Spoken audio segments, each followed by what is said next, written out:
नमस्कार। माँ संध्या देवी की पावन बेला पर आज हमारे 108 यूट्यूब चैनल के माध्यम से मैं अपने प्रिय विद्यार्थी छोटू, प्रिंस, उमेश, मनीष और अन्य समस्त प्रिय विद्यार्थी मित्रों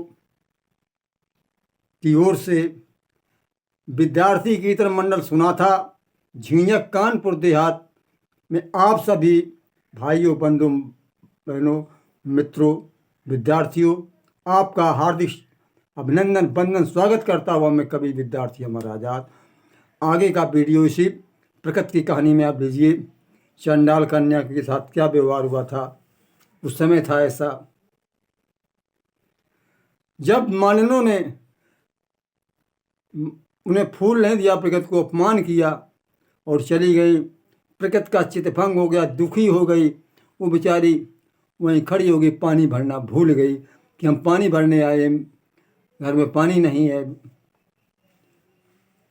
लीजिए आगे। अरे पाली भरना भूल गई, कुछ नहीं समझ में आता। पानी भरना भूल गई और कुछ नहीं समझ में आता। ऐसा नियम कठोर न जाने क्यों ये निशान बनाता। हे प्रभु, इंसान ऐसा कठोर नियम क्यों बनाता है कि मानो मानो में भेद कर देता है। देखो शूद्रों की क्या दुर्दशा, सब लोग सब चीज़ खा पी रहे, हम लोगों के लिए नहीं है। गई है कुएं के पास, एक पत्थर पर बैठी, अरे देखो प्रकृति बिचारी। गई कुएं के पास बैठ गई, देखो पत्थर पर प्रकृति बिचारी। और रखे हाथ गालों पर अपने, आखिर में आंसू जारी। और रखे हाथ गालों पर अपने, आंखों अखियों से आंसू जारी। आजादी हमारे ये हुआ छूत की है बहुत बुरी बीमारी। आजादी हमारी ये छुआछूत की भारत में है बहुत बुरी बीमारी। जर्जर हुआ समाज इसी से भयभीत सभ्यता है सारी।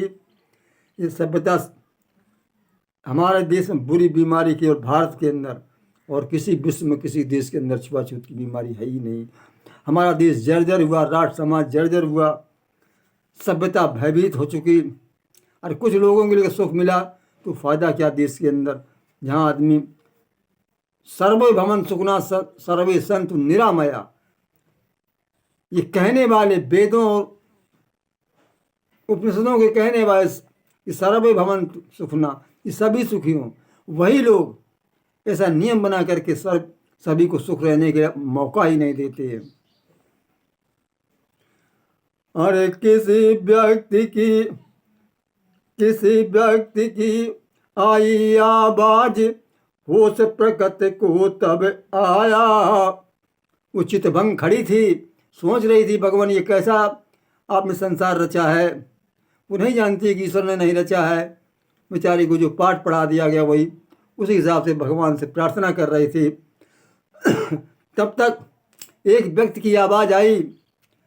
अरे किसी व्यक्ति की आई आवाज, होश में आई तब प्रकृति बिचारी।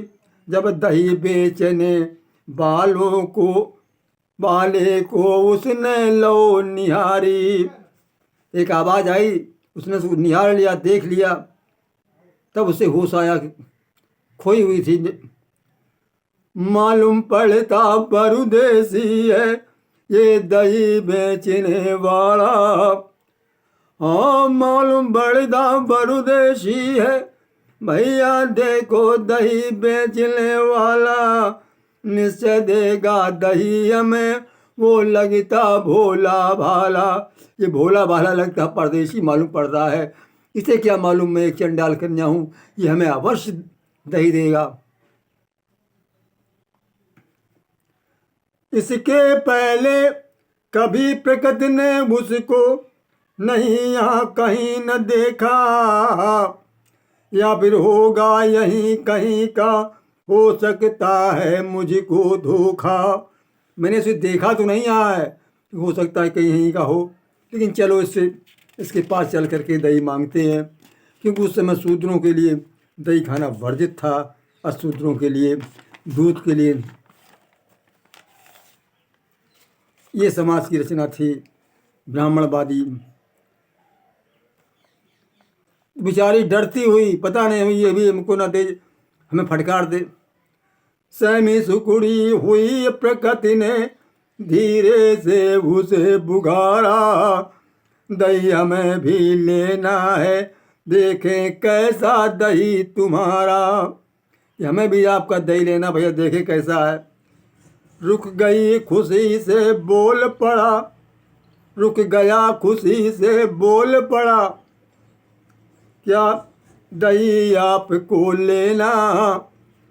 और रुक गया खुशी से बोल पड़ा, क्या बिटिया दही आपको लेना है। बोनी का वक्त इसी से उचित दाम दे देना है। रुक गया खुशी से बोल पड़ा, क्या बिटिया दही तुम्हें अब लेना। बोनी का वक्त इसी से उचित दाम दे देना।